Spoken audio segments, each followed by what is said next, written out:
Well, hello to all. This video will hopefully cover the majority of the questions and comments that have gone unanswered for several years on my L-Life truck camper. This video will also cover some of the upgrades and improvements that we've made over the last 7 years and maybe discuss some of the longevity, how well it's holding up. To be honest with you, I've just not been checking my YouTube channel. I've not been answering comments, so hopefully this will cover the majority of the comments and questions. I also discovered during my Christmas break while I was on my channel that I will definitely need to remove the Loveland lane change loser video. It is boring as HE double sticks.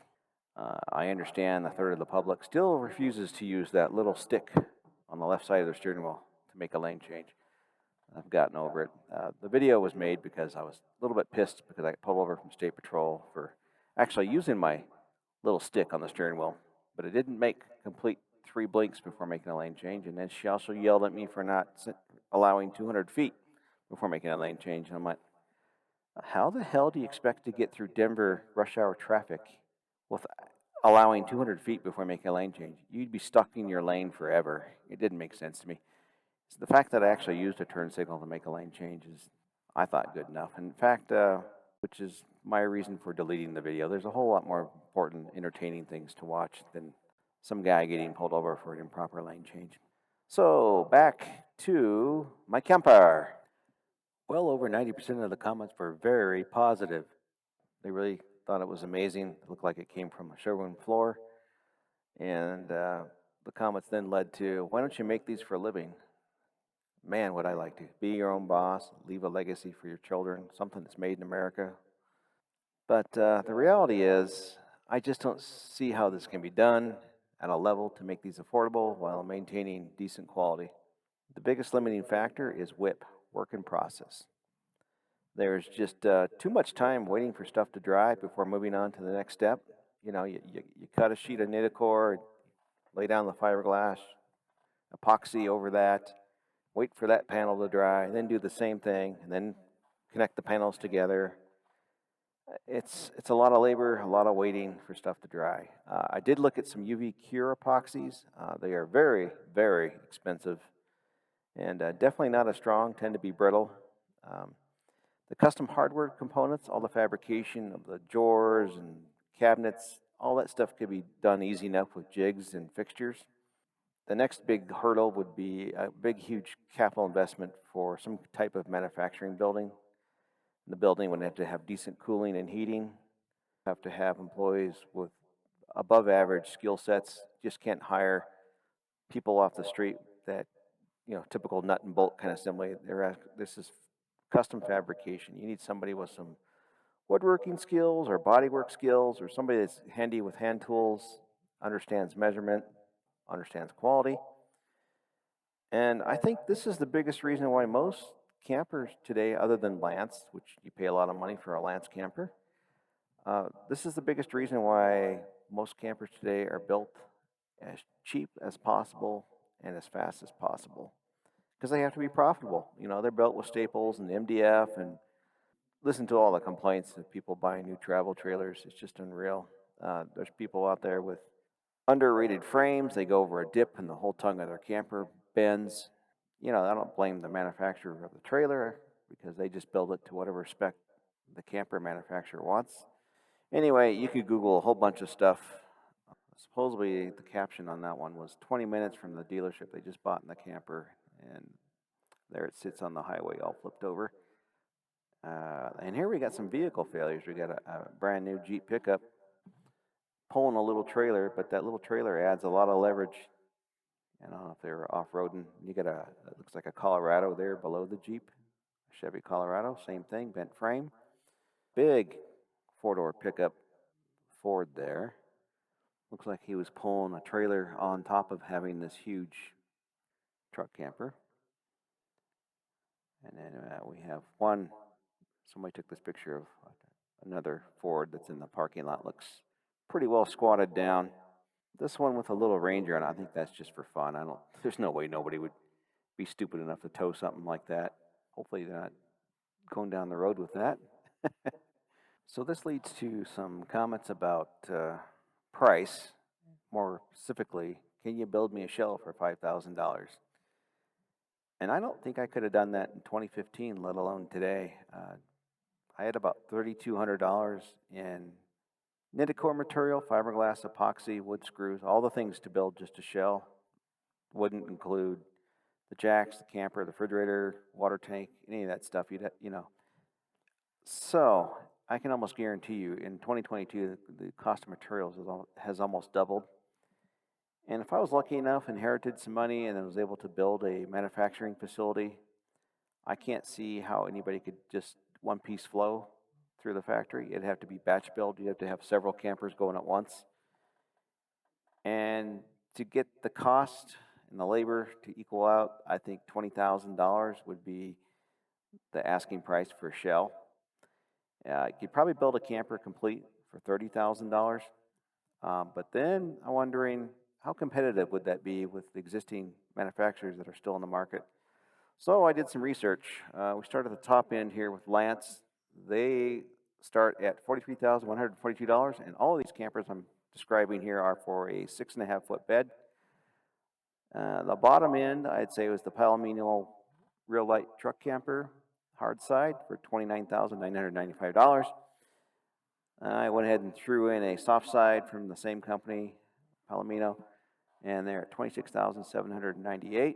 And then finished this off with a brand that I've actually owned, North Star, hard side for 6.5-foot bed, $31,555. And the weight was from 1,700 pounds dry up to 2,000 pounds dry for the North Star.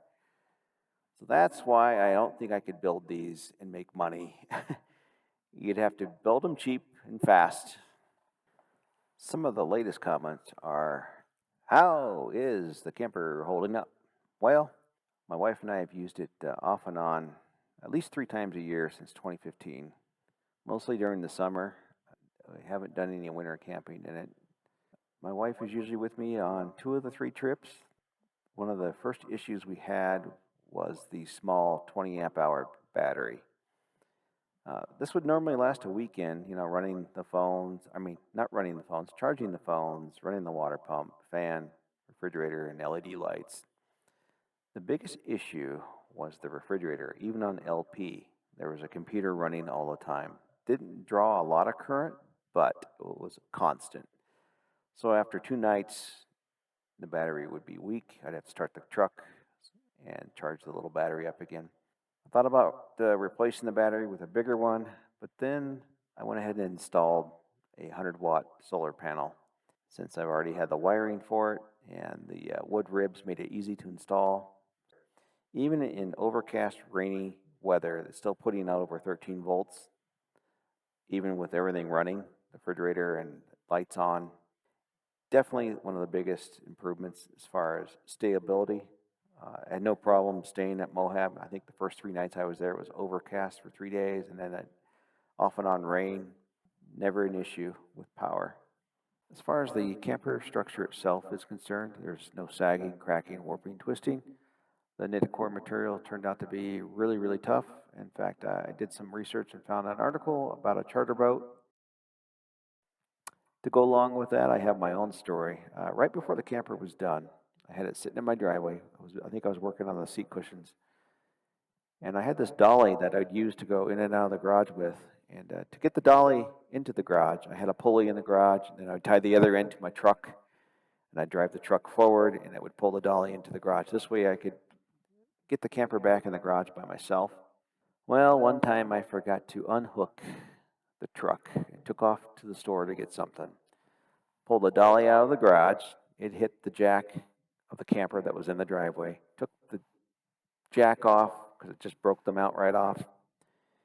And the whole camper tipped over onto its right side into the rocks off the driveway. Of course, my heart sank because the camper wasn't even done, and there it was, sitting on its side. So me and 3 other neighbors got the camper uprighted and back on the dolly, and to our amazement, there wasn't a single crack in any of the paneling. Even the window was still intact. Did have some scratches on the cab over area, which I repainted. So that's my own testament to how strong this stuff is. So here I came across some other projects that were made from the same material. Big cigar racing boat set up for several passengers. single seat race boat. We've got a charter fishing boat. We've got a, looks like a sailing yacht, in my opinion. The hull is made out of the same material.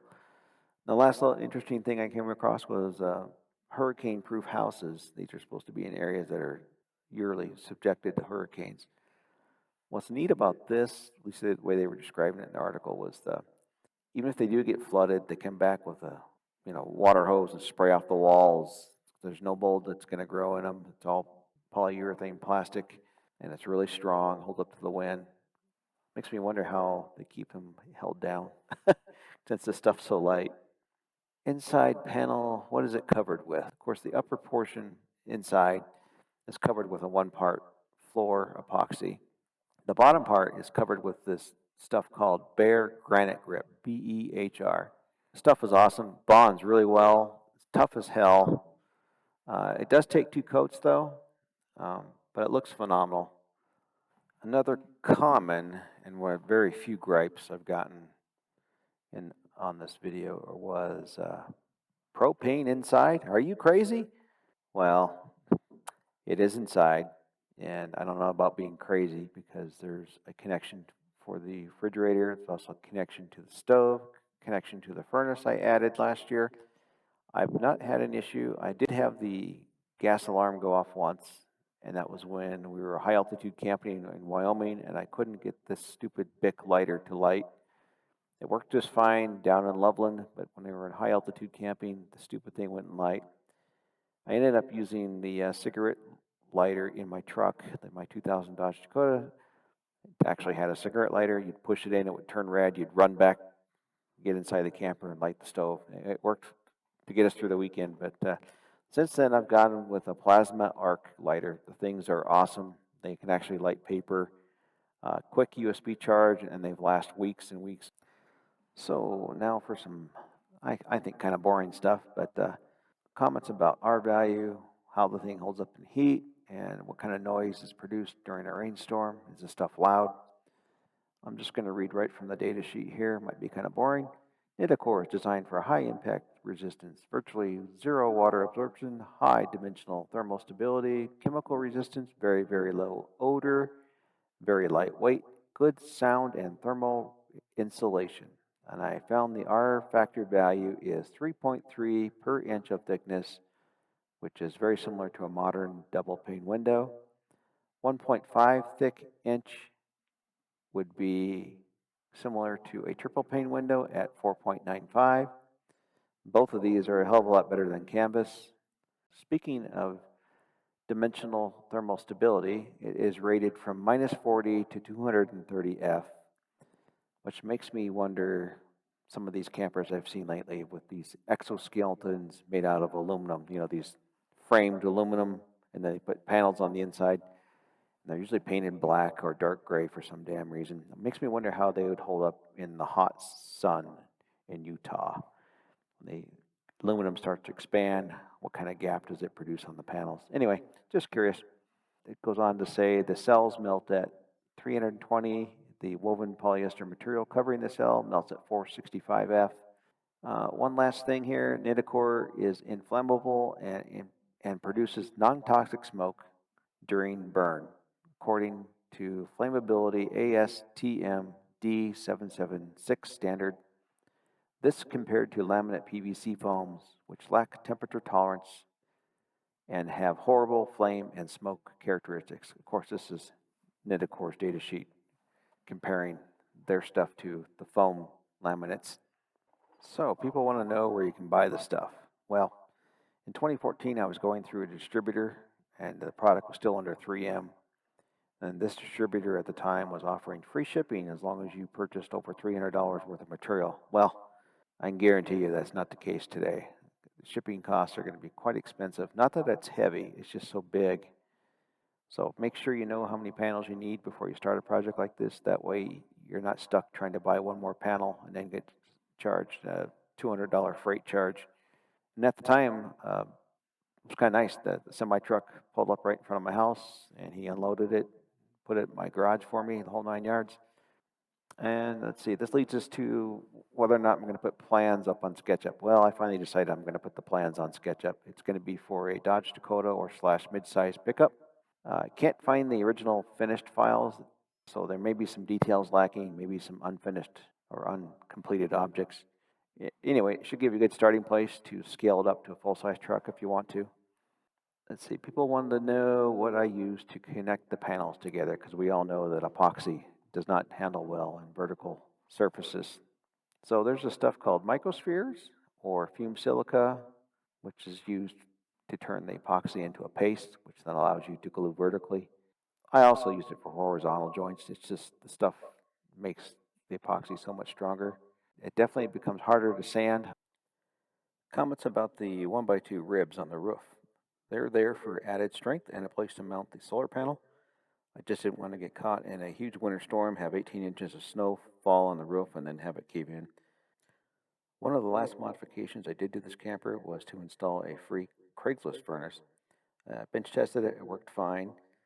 The compartment was there, the wiring and the LP connection were all already set up, so it wasn't too bad to install. It was a tight fit, and to this day I still have not used it. So this concludes this video. I started this video well over a year ago, and I've finally gotten around to finishing it. I started using VideoPad. I had several crashes. I was getting tired of it, so I gave up on the video for a while. It's probably more of a system thing, although I did reach out to the manufacturer to try to get some resolution to this constant crashing I was getting during the rendering. I switched over to DaVinci Resolve. This is a free software. It's first time using it. So a lot of these clips probably don't sound that great. Sound is probably off. But hopefully this will catch us up. I do have some surprises coming. Like I said, this is an old video I made last year, and I've finally gotten around to finishing it this year. Anyway, you guys take care. Bye.